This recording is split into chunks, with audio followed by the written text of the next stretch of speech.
যদি বাংলাদেশে আওয়ামী লীগ ফিরে আমাদের আগে কিন্তু বিএনপিকে টার্গেট করবে।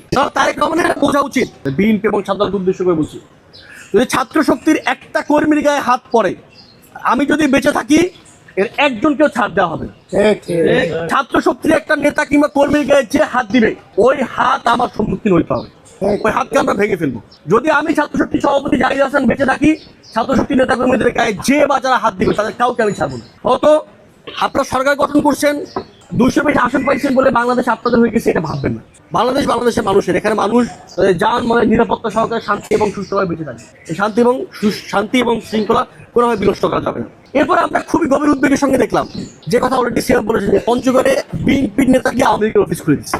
আমরা পটুয়াখালীর গলাচিপাতে কি দেখলাম, ছাত্রলীগের নেতারা গিয়ে ছাত্রলীগের অফিস খুলেছে এবং সেখানে গিয়ে জয় বাংলা স্লোগান দিচ্ছে, তারা আওয়ামী লীগের স্লোগান দিচ্ছে, তারা বেশ উচ্ছ্বসিত।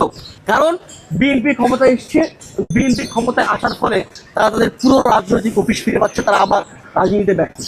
ফলে আমরা এটা স্পষ্ট করে বলতে পারি না যে বিএনপি এই ব্যাপারে প্রোটেস্ট করে, বিএনপি প্রতিরোধ করে যে তারা আওয়ামী লীগকে বাংলাদেশে রাজনীতি করতে দেবে না। কারণ আমরা পঞ্চগড়ে দেখেছি বিএনপির নেতা গিয়ে আওয়ামী লীগের অফিস করে দিচ্ছে।